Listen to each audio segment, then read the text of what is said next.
Good morning and welcome back to this course on cybersecurity and privacy. We have already seen certain fundamental concepts related to cybersecurity.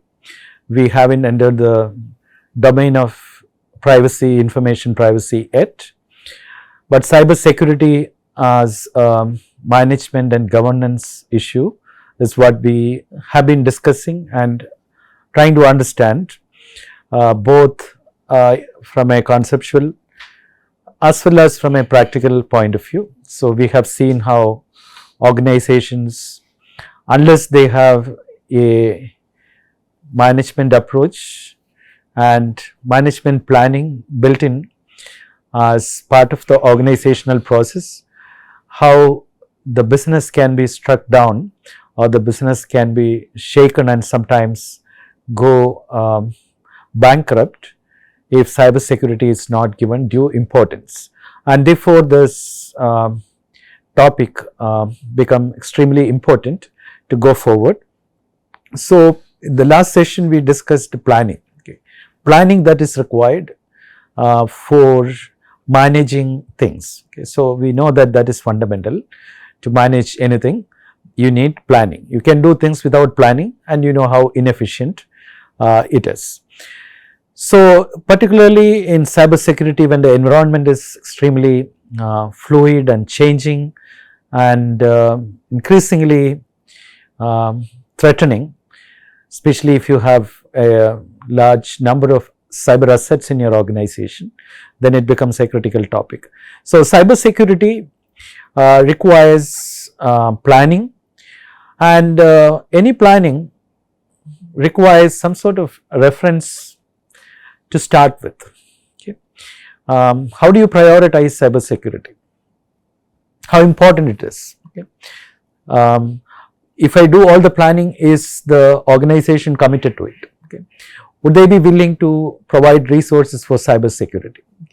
We have seen one small incident yesterday, the case of a company called IVK, which did not approve investment in cybersecurity technology, because it appeared that it is not a priority for the organization.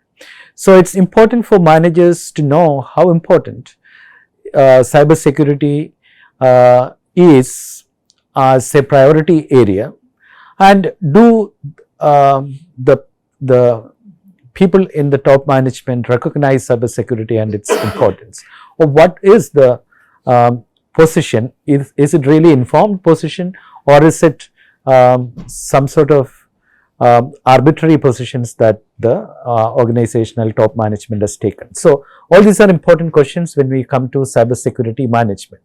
So, therefore, that brings us to the topic of policy. Policy is actually a document in the case of cybersecurity which acts as a reference. Now, let me actually put this question to the audience.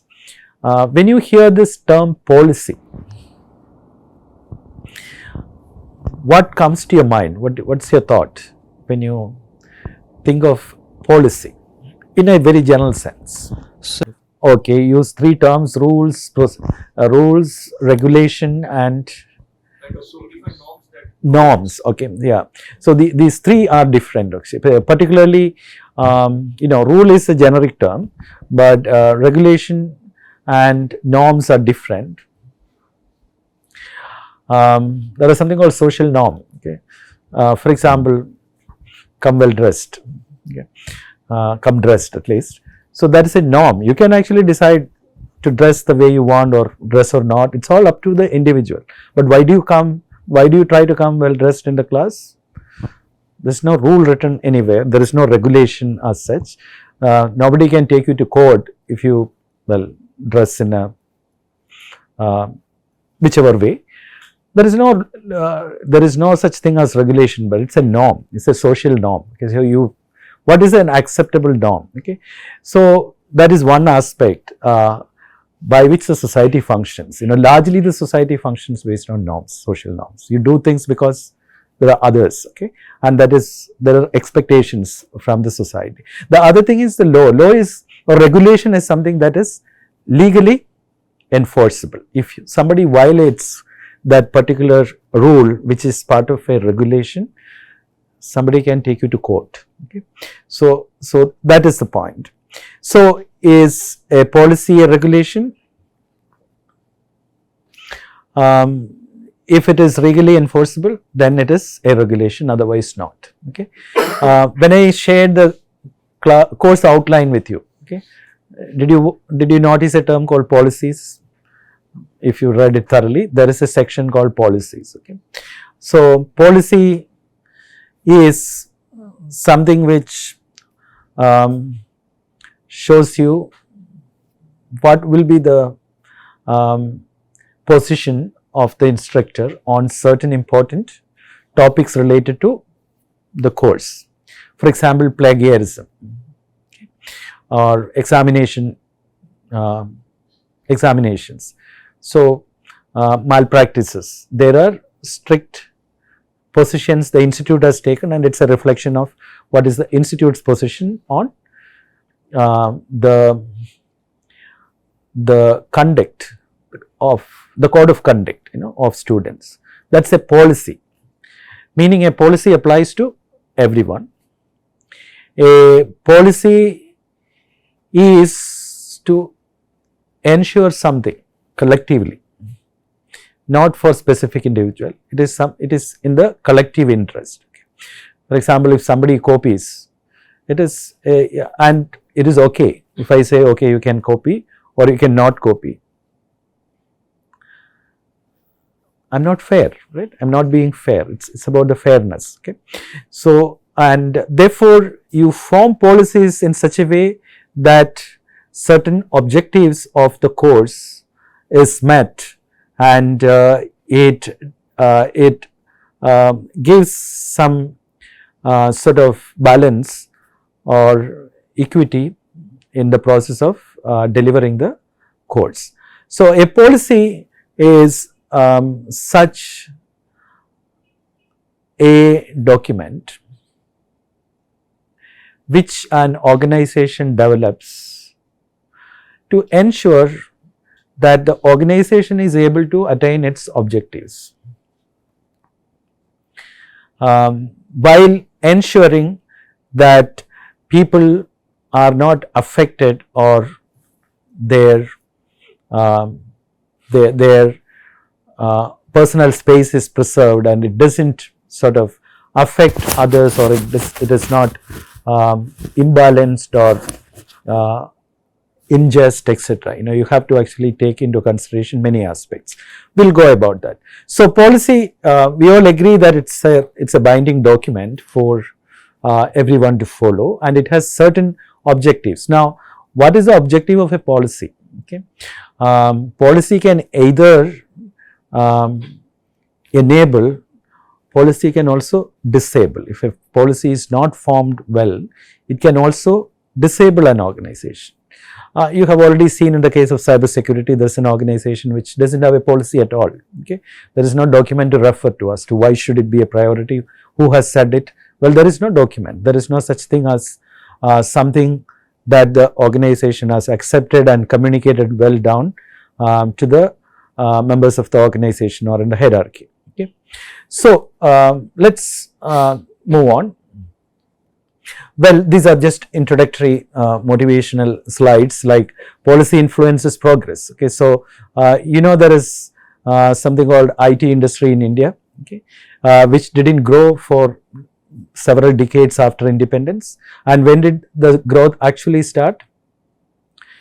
It started with certain basic policies. Okay, there was policy of computer software expert, which actually discouraged foreign investments in IT in the country, and therefore we thought we can actually develop our own technology indigenously, etc. So there were many models that governments tried out, not blaming them, because that was a different time period in history. Okay.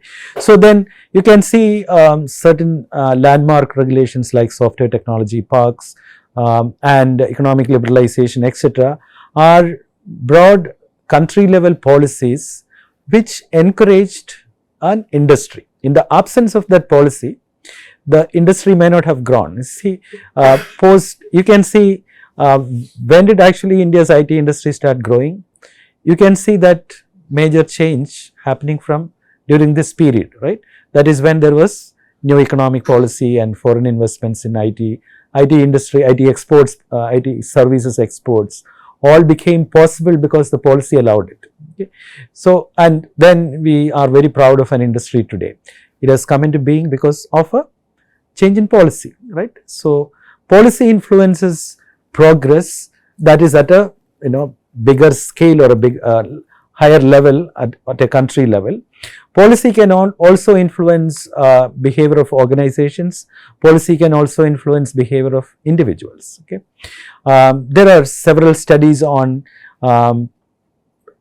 employees' compliance with organizational policies or cybersecurity policies. Organization may formulate some cybersecurity policy, but sometimes the policy can be policy can make your day-to-day functioning very difficult. For example, you are not given an internet access in the organization, and then if you don't access the internet, maybe it is for the purpose of security, but you find it very inefficient doing certain activities, okay, getting certain search done, okay, or referring to certain important websites. You can't do that, and sometimes the timelines, deadlines given by the boss may be very tight, but you don't have access to resources, okay, and it is seen that people violate policies. Okay.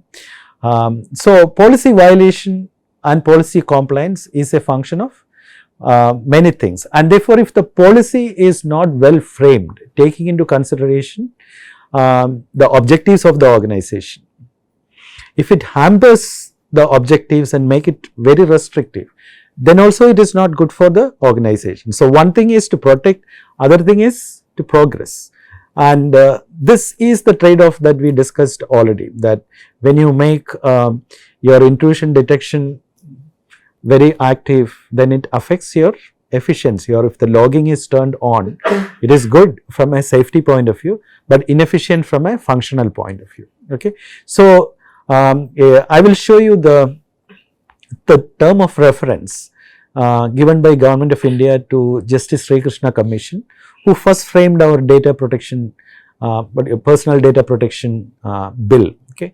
So, the government said protect the privacy of people without inhibiting the potential of digital technologies, right. So, digital technologies should be used, but at the same time privacy should not be compromised. These are like two parallel lines. Okay. So, the purpose of regulation is to bring a balance between these two.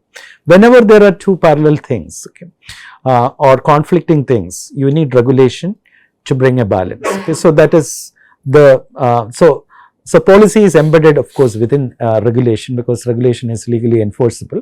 Policy need not be depending on the context, but regulation is basically a policy. It actually directs how a particular domain or a particular issue should be addressed or conducted. Okay. So therefore, if a policy is well framed, it can motivate people and invite the right behavior. If it is ill framed, it can actually make people rather violate the policy. Okay. So, if it induces fear, for example, a policy can induce fear. If you violate, this will be the consequences. There will be huge penalties, punishments, etc. People may comply, and keep in mind, when people comply, they are complying for the sake of the regulation. It will be at the cost of work output or efficiency, etc. So, therefore, it is a very important topic how you bring the balance between efficiency and safety, okay, in the context of cybersecurity policy. Now, with that introduction of policy as a document that is developed and implemented for ensuring the objectives of the organization, ensuring safety and security of assets, It is an essential foundation for effective cybersecurity programs. Without a policy, when you have doubts or crisis, there is nothing to refer to. Okay. Suppose there is no constitution for India, okay, then what happens? You can imagine. There is nothing. Why? How can an institution like IIT Madras function unless there is a constitutional provision for it? Everyone can set up their own shops and make all sorts of claim because there is no reference. Okay. So, so you need these fundamental documents to ensure what we want to achieve and to prevent what is not expected. Okay. So, you see the next point in the slide indicates certain important principles in cybersecurity policy formation. In all policies these apply, but we can look at it from the specific context of cybersecurity policy. Okay. The number one is a policy should never conflict with the law. A policy is formulated in our setting for an organization. A cybersecurity policy is formulated for an organization. And certain sectors by regulation it requires that there should be a cybersecurity policy. Banking institutions is an example. RBI requires every bank should have a cybersecurity policy. Okay. Defining structures, defining processes. Now, when you formulate it, it should be in line with compliance with regulations and the law of the land. An important case in point which is referred to in your textbook is that of Enron Corporation and Arthur Andersen. Have you read about that scandal, Enron scandal? In 90s, I was working in industry that time. It was an event that shook the whole world because major accounting fraud by Enron. The company was going bankrupt and they had an auditor, and that was Arthur Andersen.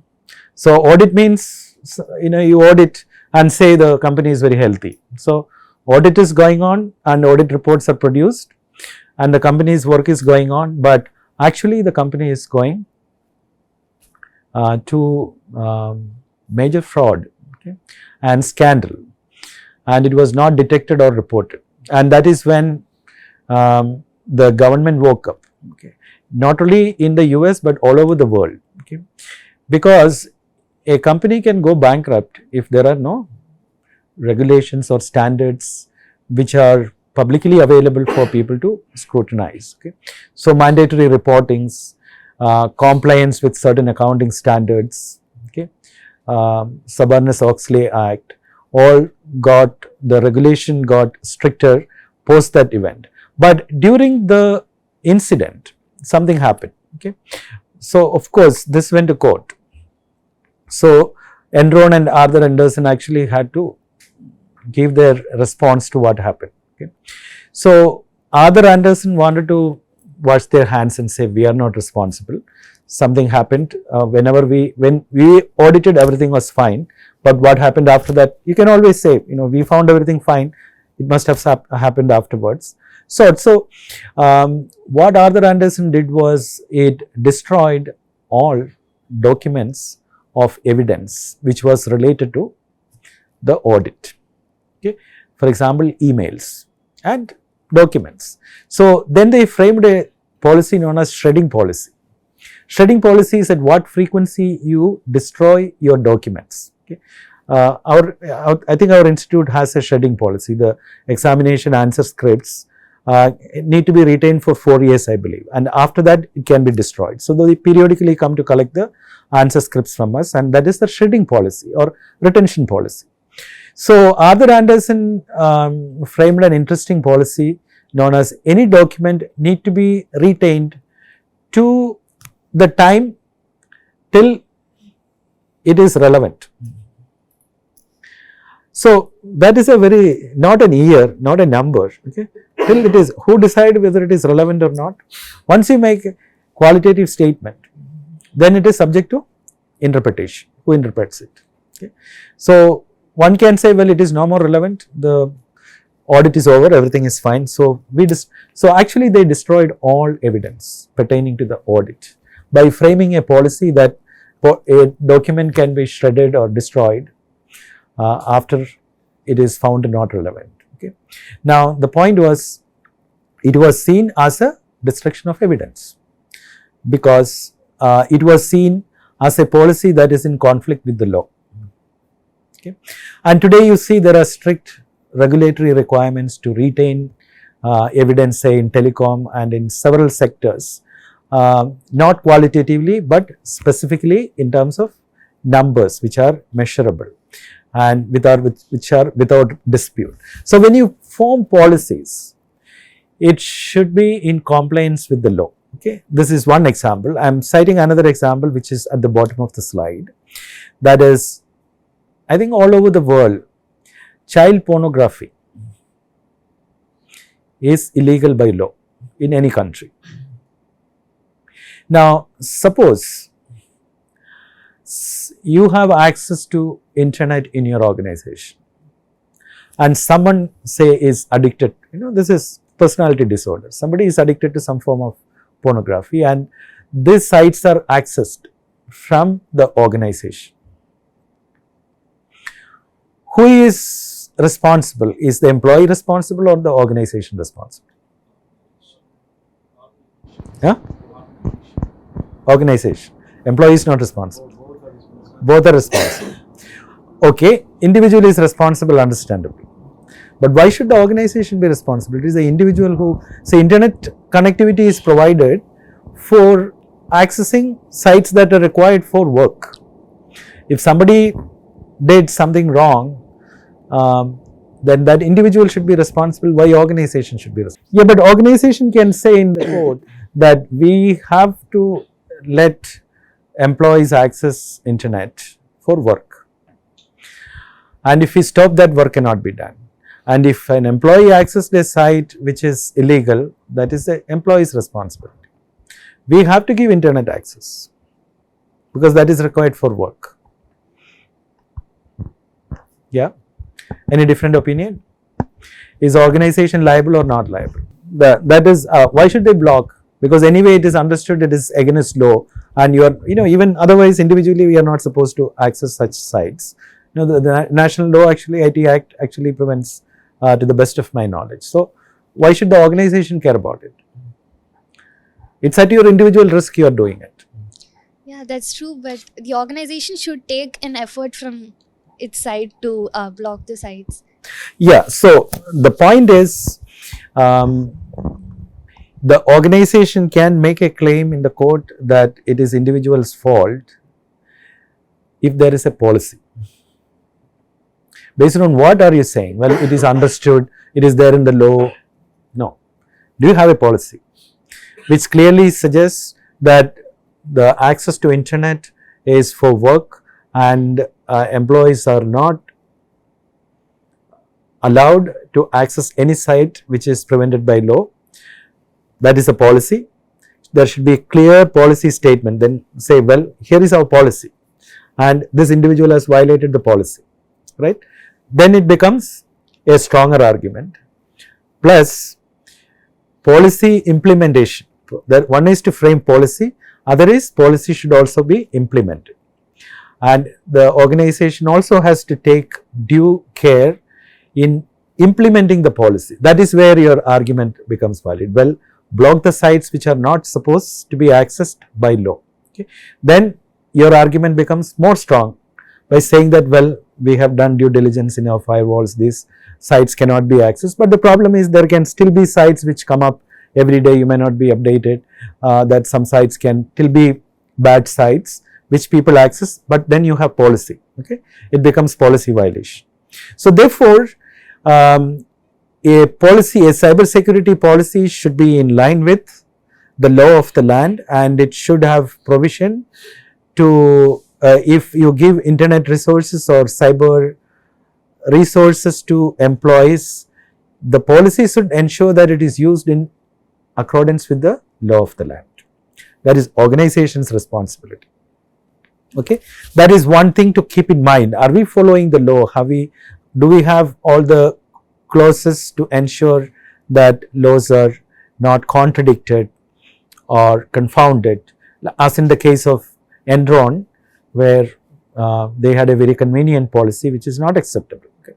So it should be able to stand up in court, that is a consideration. So you may work tomorrow on policy, okay, on it may not be cybersecurity, any policy.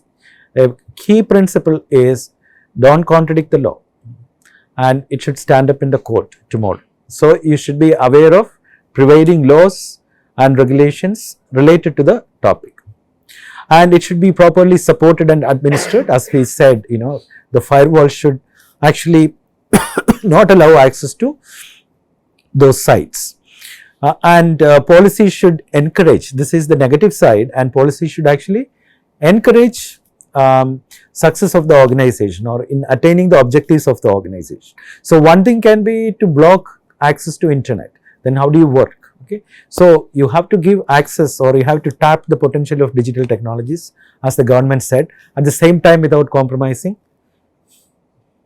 privacy. That's a big call. Okay. And that's why we see that it's a never ending debate to form policies on privacy. Okay.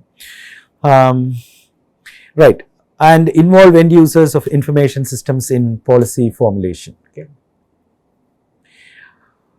Well, this gives a picture of where policy is, and you can see that in this, a policy is in the outer side circle, meaning that policy is referred in all the cyber asset related activities of the organization, right from networks, individual systems, and then specific applications. So policy is a binding document,